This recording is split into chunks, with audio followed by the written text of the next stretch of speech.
अस्सलाम वालेकुम dear students. आज मैंने आपके साथ नया लेक्चर भी कंटिन्यू करना था, लेकिन ना मैंने सोचा इससे पहले कि मैं लेक्चर डिस्कस करूं आपके साथ, मैंने सोचा क्यों ना आपके साथ मैं पाकिस्तान स्टडीज़ का फेडरल बोर्ड से रिकमेंडेड सिलेबस ही शेयर कर लूँ। सिलेबस एक ऐसी चीज़ होती है जो आप पूरा साल पढ़ते हैं। हम ना सारी ज़िंदगी सारे सब्जेक्ट्स ही पढ़ते रहते हैं, लेकिन ना हम कभी जान नहीं पाएंगे कोई सब्जेक्ट हम पढ़ रहे हैं तो क्यों पढ़ रहे हैं। सबसे पहली चीज़ तो होती है किसी भी मुल्क की एजुकेशन पॉलिसी। जैसे पाकिस्तान की जो एजुकेशन पॉलिसी है 1998 में बनाई गई, हालांकि पाकिस्तान बनता है 1947 में। 1998 इज़ अ बिग थिंग, तो सोचें कि पॉलिसी मेकर्स कितने स्लो थे। तो आपकी जो पॉलिसी होती है ना, उसमें दो तरह की चीज़ें रखी जाती हैं, एक को एम्स और एक को ऑब्जेक्टिव्स कहते हैं। एम भी मकासद होते हैं, ऑब्जेक्टिव भी मकासद होते हैं, लेकिन कुछ जो हैं वो बड़े लेवल पे इम्प्लीमेंट होते हैं और कुछ छोटे लेवल पे इम्प्लीमेंट होते हैं। जहाँ तक ना बात करूँ मैं एम्स की, तो एम्स जो आ रहे हैं ना हमारी एजुकेशन पॉलिसी के, वो ये है कि हमने ना सबसे पहली बात जो हमने करनी है वो ये है कि आपकी मेंटल, फिज़िकल, नज़रियाती, अखलाकी ट्रेनिंग हो हर एक इंडिविजुअल की, ताकि आप बाज़मीर इंसान बन सकें। आपको ज़िंदगी के मकसद का पता चल सके, और जब मकसद पता चले तो आप उसके लिए प्रैक्टिकल स्टेप्स उठा सकें। मुस्तकबिल के पाकिस्तानी शहरी अच्छी तरह की तालीम हासिल कर सकें, अपना किरदार बना सकें, कुरान पाक और सुन्नत रसूल को फ़ॉलो किया जाए, ज़िंदगी की जो बेसिक ज़रूरियात हैं उनको फ़राहम किया जाए, इत्तेहाद और इत्तेफाक हो, मुआशरे से जहालत का ख़ात्मा किया जाए और नई नस्ल की तरबियत की जाए। औरतों की पार्टिसिपेशन भी होनी चाहिए। पाकिस्तानी नेशन का विज़न चेंज करना है कि वो एक मुत्तहिद कौम है। ऑब्जेक्टिव्स पे बात करें तो कुरान बेसिक प्रिंसिपल होगा, आप जितना भी करिकुलम स्टडी करेंगे। आपका जो फ्यूचर है वो ऐसे बनना चाहिए कि आप सच्चे मुसलमान बन सकें। मैं फिर यहाँ पे ना एक बात कहूँगी कि मोमिन और मुसलमान में बड़ा फ़र्क होता है। तो किसी से पूछा गया कि मोमिन और मुसलमान में फ़र्क क्या है, तो उसमें जवाब आया कि मोमिन वो होता है जो अल्लाह की मानता है और मुसलमान वो होता है जो अल्लाह को मानता है। तो अल्लाह की और अल्लाह को मानने में बड़ा फ़र्क है। ये आपने डिसाइड करना है कि आप अपना फ्यूचर किस तरह से चाहते हो। इसके बाद सारे लेवल्स ऑफ एजुकेशन को अचीव करना है, अपनी बेसिक एजुकेशन को बढ़ाना है, डाइवर्सिटी ऑफ करिकुलम पे बात करनी है, ताकि जितना भी सिस्टम है ना ये हमारा सप्लाई ओरिएंटेड, हालांकि होना डिमांड ओरिएंटेड चाहिए। स्टूडेंट्स जो है ना, हमने आपको वर्ल्ड ऑफ वर्क यानी काम की दुनिया के लिए तैयार करना, क्योंकि सिर्फ यही दुनिया नहीं है जिसमें आप रह रहे हो। वो कहते हैं सितारों से आगे जहाँ और भी है, यानी कि अभी बहुत कुछ करने वाला है, ताकि आप आने वाली ज़िंदगी में ना प्रोफेशनल लाइफ के लिए तैयार हो। जैसे मेरा प्रोफेशन आपको पढ़ाना है। से 3 प्रोफेशंस ऐसे हैं कि सारी ज़िंदगी पढ़ना पड़ता है। फिर वो डॉक्टर्स होते हैं, लॉयर्स होते हैं, या हम जैसे टीचर्स होते हैं। आपकी मर्ज़ी है आप जो भी प्रोफेशन रखना चाहते हैं। फिर इंफॉर्मेशन टेक्नोलॉजी का यूज़, जैसे ये लेक्चर आपका ऑनलाइन आ रहा है, आपने हायर एजुकेशन की जो क्वालिटी है उसको इंक्रीज़ करना है। टीचिंग, लर्निंग और रिसर्च एक ही लाइन में होने चाहिए। रिसर्च जो है ना वो वाकई में तहकीक जो है वो ख़ासा होनी चाहिए, क्योंकि अल्लाह ताला ने भी जब कायनात बनाई ना तो उसका प्रिंसिपल अल्लाह ने यही रखा था कि इसमें तहकीक करो और अल्लाह की ज़ात को पहचानने की कोशिश करो। मैं टाइम टू टाइम, क्योंकि मैं स्टूडेंट रही हूँ सूफ़ीज़म की, तो आपके साथ ना शेयर भी करती रहूँगी कि कैसे अल्लाह की तरफ कदम रखा जा सकता है, आम ज़िंदगी में भी कैसे अल्लाह के रूबरू पेश हुआ जा सकता है। अच्छा, पाकिस्तान स्टडीज़ का सिलेबस आप जनरली जो पढ़ते हो वो ना क्यों पढ़ते हो आज बताने लगी। वो इसलिए पढ़ते हैं कि हमें अल्लाह ताला की शुक्रगुजारी करने का ना सेंस आ जाए। हम जो मुख्तलिफ़ नज़रियात हैं पाकिस्तान स्टडीज़ के, वो इस तरह से आपको दें कि आप में 3 चीज़ें लाजमी प्रमोट हों। एक तहकीक यानी ऑब्ज़र्वेशन, दूसरा तख्लीक यानी कि क्रिएटिविटी, तीसरा आपने हाई ऑर्डर स्किल्स अपने अंदर इम्प्रूव करने हैं। बहुत सारे स्किल्स हैं जो इंसान को ज़िंदगी में चाहिए होते हैं। फिर हमने अंडरस्टैंड करना है नज़रिया पाकिस्तान को, मुसलमानों ने कैसे स्ट्रगल की थी, जद्दोजहद की थी पाकिस्तान को नज़रियाती मुमलिकत बनाने के लिए और पाकिस्तान में इस्लाम के नफाज के लिए। फिर हमने अंडरस्टैंड करना है कि पाकिस्तान जोग्राफ़ी को देखें तो अल्लाह ने पाकिस्तान को पहाड़ों, दरियाओं, वादियों से लेके सहराओं तक हर किस्म की दौलत से नवाजा है। तो ये सब चीज़ें पाकिस्तान की खूबसूरती को बढ़ाते हैं। Travel guide of Pakistan programme अगर आप देखें तो भी आपको पता चलता है कि आपका पाकिस्तान बहुत खूबसूरत है।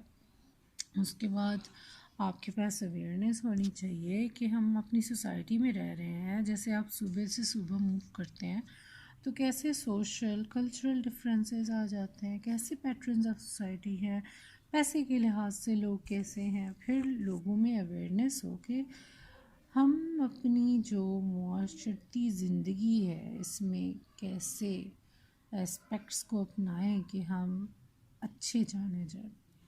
उसके बाद हमने पॉजिटिव एटीट्यूड डेवलप करना है। लोगों में ना पॉजिटिव एटीट्यूड आएगा तो वो सोसाइटी को पॉजिटिवली लेंगे। तो हमने अपने मुआशरे को बेहतरी की तरफ लेके जाना है और वो बेहतरी जो है ना वो सिर्फ हमारी एफर्ट से ही आ सकती है। और फिर लोगों में ना अवेयरनेस आनी चाहिए कि पाकिस्तान के बैरूनी दुनिया यानी दूसरे ममालिक से ताल्लुकात क्या हैं, जो आप चैप्टर 10 में पढ़ेंगे। लेकिन आज इसके साथ जो मैं आपके साथ कंटिन्यू करूँगी वो होगा the cabinet mission plan, lecture number 9, काबीना मिशन का मंसूबा। इसके साथ ही शिमला कॉन्फ्रेंस होगी और अबूरी हुकूमत के क़याम पे हम बात करेंगे। जी, ये तस्वीर आप देख सकते हैं उस वक्त में ली गई थी 1946 में, जब कैबिनेट मिशन प्लान की मीटिंग हो रही थी। टेबल लेआउट हुई है। कायद आज़म जो है वो मिल रहे हैं लॉर्ड वेवल से, जिन्होंने कैबिनेट मिशन प्लान जो है ना वो लाया था। कैबिनेट मिशन प्लान को कैबिनेट मिशन प्लान इसलिए कहते हैं कि उसमें तीनों मेंबर्स ब्रिटिश पार्लियामेंट के थे, sir Patrick Lawrence, sir A.V. Alexander और लॉर्ड वेवल। ठीक है, अब क्योंकि तीनों मेंबर्स ही ब्रिटिश कैबिनेट के हैं तो इसको हमने कैबिनेट मिशन प्लान कह दिया है। कैबिनेट मिशन प्लान में जब हम मज़ीद डिस्कशंस करेंगे तो सबसे पहले हम इसके बैकग्राउंड पे जाएंगे। वफ़द कब आता है, हिंदुस्तानी की आदत से क्या बातचीत होती है, मुज़ाकरात होते हैं तो नाकामी कैसे हो जाती है। ठीक है, सबसे पहले पस मंज़र पे बात करते हैं। 1945-46 के इंतखाबात हुए तो हुकूमत बरतानिया ने वादा किया था कि हम कैबिनेट मेंबर्स को जो ब्रिटिश के होंगे हम एक वफ़द भेजेंगे, जो आपके इंडिया में जितने भी हिंदुस्तानी नुमाइंदे हैं, सियासी जमातें हैं, राय आमा के मुख्तलिफ़ तबक़ात हैं और हुकूमत हिंद है, उससे मशवरा करेंगे और फिर हिंदुस्तान के दस्तूरी मसले का काबिल अमल हल तलाश किया जाएगा। फिर वफ़द जो है वो, जैसे मैंने आपको पिक्चर भी अभी दिखाई तो मैंने बताया कि 3 वज़ीर आते हैं कैबिनेट के, जो 24 मार्च 1946 को लंदन से दिल्ली आते हैं। कांग्रेस की तरफ से उस वक्त में 2 लीडर्स आप पिक्चर में भी देख सकते हैं, गांधी जी और मौलाना अबुल कलाम आज़ाद आते हैं और वो कहते हैं कि अब फेडरल गवर्नमेंट बना है। कायद आज़म आपने देखा कि खड़े हैं और कायद आज़म ने फरमाया कि नहीं, ये जो है ना आप सिर्फ पाकिस्तान ही बनाएंगे तो यही मसले का वाहिद हल होगा। उसके बाद मीटिंग्स होती हैं हिंदुस्तानी लीडरशिप के साथ, लेकिन फेलियर हो जाता है। कांग्रेस और मुस्लिम लीग, ज़ाहिर सी बात है, कांग्रेस एक बात कर रही है वफाकी निज़ाम की और मुस्लिम लीग पाकिस्तान बनाने का कह रही है। बड़ा इख्तलाफ है। तो ये जो इख्तलाफ है ना, इसमें मसालियत का रास्ता तलाश करने के लिए 5 से 12 मई में शिमला में ये कॉन्फ्रेंस चलती रही। कॉन्फ्रेंस के 2 इजलास भी हुए, लेकिन इख्तलाफात इतने वसी थे ना कि समझौता नहीं हो सका, इसलिए नाकाम हो गई। अब ना हम इसके रिकमेंडेशंस और सिफारिशात पे बात करते हैं। इसके बाद 16 मई 1946 को मिशन की तजावीज़ इस दावे के साथ आई थी कि अगर कोई भी पार्टी इन्हें कबूल करती है तो उस सूरत में जो मुसलमान हैं और दीगर अक़लियतें हैं उन्हें तहफ़्फ़ुज़ भी हो जाएंगे, हिंदुस्तान भी 1 यूनिट रहेगा। जैसे इसमें सबसे पहला Indian union, all Indian union का क़याम, यानी कि बरतानवी हिंद शाही रियासतों पे मुश्तमिल आप जो है ना एक कुल हिंद यूनियन बनाएंगे, जिसे अमूर, दिफा, खारजा, मवासलात, टैक्स लगाने का अख्तियार होगा। यूनियन की अपनी पार्लियामेंट और इंतज़ामिया होगी। इसके बाद सूबों के ग्रुपों में तकसीम, 3 ग्रुप, अलिफ में सारे 6 हिंदू सूबे थे, ग्रुप बी में 3 मुसलमान सूबे और ग्रुप सी में 2 मुसलमान सूबे बंगाल और आसाम थे। अच्छा, जो सूबाई ग्रुप थे उन्हें दाखिली आज़ादी का भी कहा गया था। आइन में ये कहा गया था कि जो आइन साज असम्बली हैं ये 3 हिस्सों में तकसीम हो जाएंगे और अपने अपने ग्रुप में शामिल होकर आइन बनाएंगे। नए जो आइन आएगा उसके तहत इंतखाबात जो हैं उनके 10 बरस के बाद किसी भी सूबे की जो कानून साज असम्बली की मजलिस होगी ना, उसको ये अख्तियार होगा कि आप सूबे से अलग हो जाएं। यानी कि 10 साल बाद आज़ादी की ना एक सूरत नज़र आ रही थी। अबूरी मरकज़ी हुकूमत का क़याम या इस्टेब्लिशमेंट ऑफ इंटरिम गवर्नमेंट। तो दस्तूर की तैयारी और जब तक नाफिज होना था उसमें जितनी भी बड़ी सियासी जमातें थी उन पे मुश्तमिल एक अबूरी हुकूमत मरकज़ में कायम की जाएगी और इसमें वजारत दफ़ा समेत सारे ओहदे जो हैं ना वो इंडियंस को देंगे। लेकिन इस पे ना रिएक्शन आ जाता है। मुस्लिम लीग जो है ऐसे कहती है ठीक है हम कबूल करते हैं, क्योंकि 10 साल बाद पाकिस्तान बनने के इम्कानात मौजूद हैं। लेकिन कांग्रेस जो है उन्होंने कहा ना जी, चूँकि ग्रुप ए में इंडिया हिंदू मेजॉरिटी प्रोविंसेस हैं, आइन साजी है, वो ठीक है मान रहे हैं, लेकिन बाद में ख़ुद ही इसको रिजेक्ट करती है, कहती है नहीं जी ये सिर्फ सिफारिशात हैं। इसलिए दस्तूर साज असम्बली जो थी जिसमें कांग्रेस की अक्सरियत होनी थी वो जब चाहती ना ऐसे चेंज कर सकती थी। तो कांग्रेस के रवैये को देखते हुए मुस्लिम लीग ने भी कहा कि नहीं, हमने भी नहीं एक्सेप्ट करना। शिमला कॉन्फ्रेंस पे बात हो जाए। 1944 में Lord Wavell viceroy of India बन के आते हैं और जब आते हैं तो बरसग़ीर के सियासी मसले के लिए बातचीत शुरू हो जाती है।